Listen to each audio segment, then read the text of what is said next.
এর আগে আমরা এমন অনেক কাহিনী শুনেছি যেখানে মা মহাকালী জাগ্রত ও জীবন্ত, কিন্তু আজ আমরা কথা বলতে চলেছি দেবাদিদেব মহাদেবের, যেখানে দেবাদিদেব মহাদেব সর্বদাই বিরাজমান এবং দেবাদিদেব মহাদেব স্বয়ং অধিষ্ঠিত হয়েছেন পাতালপুরে। এ কোনো প্রতিষ্ঠিত মন্দিরের কথা নয়, এখানে দেবাদিদেব মহাদেব সর্বদাই বিরাজমান ও জাগ্রত অবস্থায় রয়েছেন। বলা হয় এখানে কোনো মনস্কামনা চাইলে তার মনস্কামনা কিন্তু অবশ্যই পূরণ হয়। হ্যালো ভিউয়ার্স, আবার তোমাদের সকলকে স্বাগত জানাই তোমাদের প্রিয় চ্যানেল রাধেনী ওয়ার্ল্ডে। আশা করছি সবাই খুব ভালো আছো এবং সুস্থ আছো। সামনেই কিন্তু মহাশিবরাত্রি, তার আগেই আমরা চলে এসেছি দেবাদিদেব মহাদেবের মন্দিরে। আজ আমরা সরাসরি এসে উপস্থিত হয়ে গেছি ভিড়িঙ্গি, ব্যানাচিটির ভিড়িঙ্গি সংলগ্ন আমরা অনাদিনাথ শিব মন্দিরে আছি, যেটাকে বলা হয় ভিড়িঙ্গির প্রাচীনতম শিব মন্দির।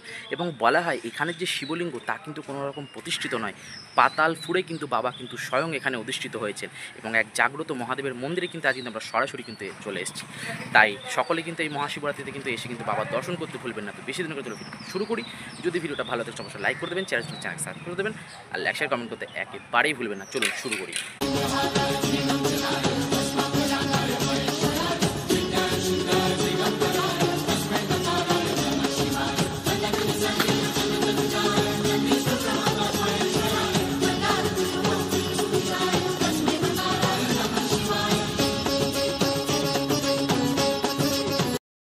একদম ঠিক দাঁড়িয়ে আছি মন্দিরের প্রবেশ দ্বারের সামনে এবং দেখতেই পাচ্ছেন মন্দিরটি কিন্তু নতুন করে কিন্তু রংচং কিন্তু করা হচ্ছে, কারণ সামনেই কিন্তু মহাশিবরাত্রি। এবং মন্দিরের যদি বলি পরিবেশের কথা, এক নিঃস্নিগ্ধ শান্তিময় পরিবেশ কিন্তু আমরা কিন্তু দেখতে পাই মন্দিরে। এবং সামনে কিন্তু দূরে ওই যে আমরা যে শিব মন্দিরটি দেখতে পাচ্ছি ওটাই কিন্তু দেবাদিদেব মহাদেব অর্থাৎ বাবা অনাদিনাথের কিন্তু শিব মন্দির।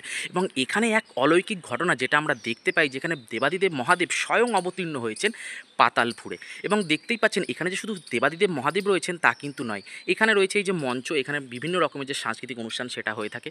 তাছাড়াও এই পাশে কিন্তু রয়েছে বজরংবলীর মন্দির, ওইদিকে মা সরস্বতী রয়েছে, সকল কিছুই দেখাবো আপনাদেরকে।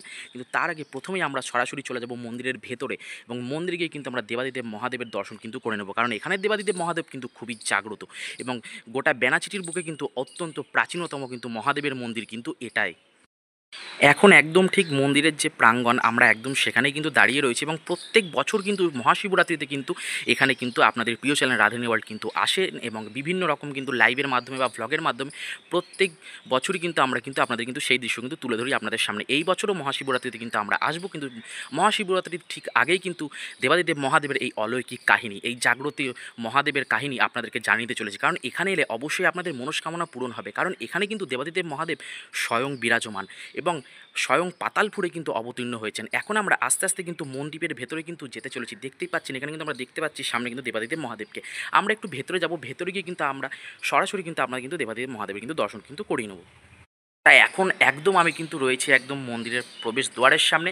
এখন একদম ভেতরে যাব এবং দেবাদিদেব মহাদেবের কিন্তু দর্শন কিন্তু আপনাদের কিন্তু করিয়ে নেব। অবশ্যই কিন্তু এই মহাশিবরাত্রিতে কিন্তু আপনারা কিন্তু দেবাদিদেব মহাদেব বাবা অনাদিনাথের দর্শন করতে কিন্তু একদমই ভুলবেন না, কারণ আর হ্যাঁ, ঠিকানাটা আরও একবার বলে দিই, ব্যানাচিটি ভিড়িঙ্গি আদি অনাদিনাথ মন্দির একদম ধর্মা পুকুরের পাশে। যাকেই বলবেন সকলেই কিন্তু অ্যাড্রেসটা কিন্তু আপনাদের কিন্তু জানিয়ে দেবে। তাছাড়াও যদি আপনাদের আসতে অসুবিধা হয়ে থাকে তার জন্য কিন্তু ম্যাপ লিঙ্ক কিন্তু থাকছে ডিসক্রিপশনে, অবশ্যই দেখে নেবেন। তো চলুন ভেতরে কি দেবাদিদেব মহাদেবের কিন্তু আগে দর্শনটা কিন্তু করে নিই। এবার আস্তে আস্তে মন্দিরের গর্ভগৃহে আমরা প্রবেশ করতে চলেছি এবং দেখিয়ে দেবো আপনাদের প্রমাণস্বরূপ যে দেবাদিদেব মহাদেব কিন্তু এখানে স্বয়ং অধিষ্ঠিত হয়েছেন পাতালপুরে। আপনারা নিশ্চয়ই ভাববেন হয় বা মিথ্যা কথা বলছি বা হয়তো কোনো অবান্তর কথা আপনাদেরকে বলছি, কিন্তু না, একদম সরাসরি কিন্তু রয়েছে মন্দিরের গর্ভগৃহে। এবং দেখুন সরাসরি কিন্তু আপনাদের কিন্তু সামনে কিন্তু দেখিয়ে নিচ্ছি। এই যে এখানটা দেখুন দেবাদিদেব মহাদেবকে আমরা কিন্তু দেখতে পাচ্ছি, দেবাদিদেব মহাদেব কিন্তু স্বয়ং কিন্তু অধিষ্ঠিত হয়েছেন পাতালপুরে। একদম একটু কাছে কিন্তু আমাদের কিন্তু দেখাচ্ছে, এই যে দেখুন দেবাদিদেব মহাদেব কিন্তু স্বয়ং কিন্তু পাতালপুরে কিন্তু অধিষ্ঠিত হয়েছেন এবং এখানে কিন্তু দেবাদিদেব মহাদেবের ঠিক পাশেই কিন্তু রয়েছেন সামনে কিন্তু নন্দী মহারাজ। এবং খুব সুন্দর একটা দৃশ্য, বলা হয় এখানে দেবাদিদেব মহাদেব খুবই জাগ্রত এবং এখানে এসে কোনো রকম মনস্কামনা চাইলে কিন্তু অবশ্যই সকলের মনস্কামনা কিন্তু পূরণ হয়, কারণ দেবাদিদেব মহাদেব কিন্তু স্বয়ং সব সময় এখানে কিন্তু বিরাজমান।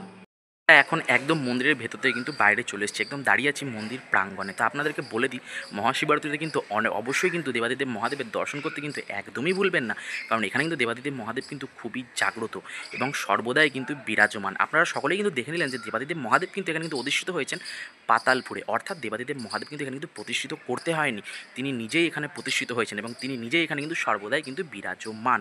অবশ্যই মহাশিবরাত্রিতে আমি তো থাকছি, চারিদিকে যে দৃশ্যটা সেটা আপনাদেরকে দেখাই প্রত্যেক বছর, এই বছর দেখাবো, হয়তো লাইভে দেখাতে পারি বা নয়তো ভ্লগের মাধ্যমে দেখাতে পারি। আরও কিছু দেবদেবী এখানে রয়েছেন যেগুলোর একটু দর্শন আপনাদেরকে করিয়ে নেবো। এবং অবশ্যই আরও একবার বলবো, মহাশিবরাত্রিতে কিন্তু এখানে কিন্তু আসতে, কারণ ধুমধাম ঘাটা করে কিন্তু বিরাট আয়োজন কিন্তু হয় এখানে দেবাদিদেব মহাদেবের পুজোয়। একদম মহাশিবরাত্রিতে অত্যন্ত অসংখ্য ভক্তের সমাগম হয়ে থাকে। আমি তো প্রত্যেকবারই আসি, আর এইবারও কিন্তু আসছি। অবশ্যই কিন্তু অপেক্ষায় থাকবেন, ভিডিও এই চ্যানেলেই পাবেন। আর বলবো নিজেরাও অবশ্যই এসে একবার দেবাদিদেব মহাদেবের দর্শন করে যান। প্রত্যেক বছর তো নিজেরা নিজেদের পাড়ায় শিবরাত্রি করেন, একবার না হয় এখানে এসে করে যান। প্রচুর ভিড় হয়, আসলেই বুঝতে পারবেন। তো চলুন বাকি যে দেবদেবীরা রয়েছেন তাদের একটু দর্শনটা আপনাদেরকে কিন্তু করিয়ে নিই। একদম ঠিক দেবাদিদেব মহাদেবের মন্দির থেকে বেরিয়েই কিন্তু ডান হাতেই কিন্তু রয়েছেন কিন্তু বজরংবলী। আমরা একদম সামনে কিন্তু সরাসরি কিন্তু বজরংবলীর দর্শন কিন্তু আপনাদের কিন্তু করিয়ে নিচ্ছি। দেখতেই পাচ্ছেন সামনে কিন্তু আমরা দেখতে পাচ্ছি বজরংবলীকে। ঠিক এখান থেকে বজরংবলীর দর্শন করে এসে আমরা যখন দেবাদিদেব মহাদেবের মন্দিরের পেছন দিকে যখন যাব, এখানে কিন্তু আমরা কিন্তু দেখতে পাবো কিন্তু দুটো নতুন মন্দির কিন্তু এই বছরই কিন্তু প্রতিষ্ঠিত হয়েছে, যেটা আগে ছিল না। যেমন আমরা সামনেই দেখতে পাচ্ছি সিদ্ধিদাতা গণেশকে, একদম ঠিক তার পাশেই কিন্তু আমরা দেখতে পাচ্ছি মা সরস্বতীকে, যেগুলো আর কি এই বছরই কিন্তু প্রতিষ্ঠিত হয়েছে। চারিদিকের দৃশ্যটা তোমাদেরকে দেখে নিলাম, কিন্তু এখনও কিন্তু এক অলৌকিক কাহিনী কিন্তু জানানো কিন্তু বাকি রয়েছে। এক অলৌকিক পৌরাণিক কাহিনী কিন্তু এখানে কিন্তু লুকিয়ে রয়েছে, এবং তার প্রমাণও কিন্তু আমরা কিন্তু এখানে কিন্তু পেয়ে থাকি। সেটাই এবার আপনাদেরকে কিন্তু জানিয়ে নেব।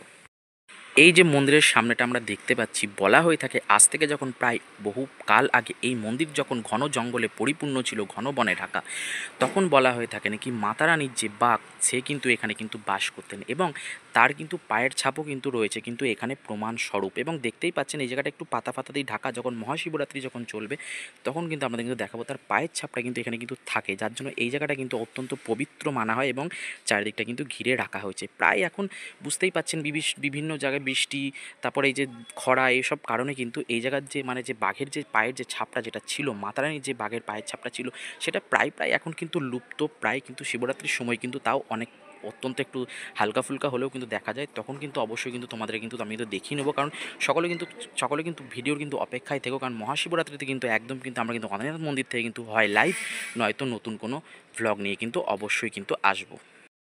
তা আজকের প্রতিবেদনে আমাদের কাহিনী ছিল দেবাদিদেব মহাদেবকে নিয়ে, যেখানে ভিড়িঙ্গিতে কিন্তু জাগ্রত মহাদেব কিন্তু বাস করেন এবং তিনি স্বয়ং পাতালপুরে অধিষ্ঠিত হয়েছেন। সেই দৃশ্যই কিন্তু আজকে আপনাদের কিন্তু দেখে নিলাম। তিনি মহাকাল, যখন তিনি রেগে যায় তার রূপ কিন্তু হয়ে যায় বিকরাল, এবং তিনিই সৃষ্টি করেন, তিনিই ধ্বংস করেন। তো অবশ্যই কিন্তু মহাদেবের দর্শনে কিন্তু অবশ্যই কিন্তু সকলে কিন্তু আসবেন এই মহাশিবরাত্রি, কিন্তু অবশ্যই আনিয়াহাটের মন্দিরে কিন্তু আসবেন। অ্যাড্রেস নিয়ে কোনো অসুবিধা হবে না, ম্যাপ লিঙ্ক কিন্তু অবশ্যই ডিসক্রিপশানে থাকছে। সকলে সুস্থ থাকবেন, ভালো থাকবেন। আর হ্যাঁ, কমেন্টে কিন্তু হর হর মহাদেব লিখতে একেবারেই ভুলবেন না, বা বাবা অনাদিনাথ লিখতে একেবারেই ভুলবেন না। সকলে সুস্থ থাকবেন, ভালো থাকবেন। চলুন, টাটা।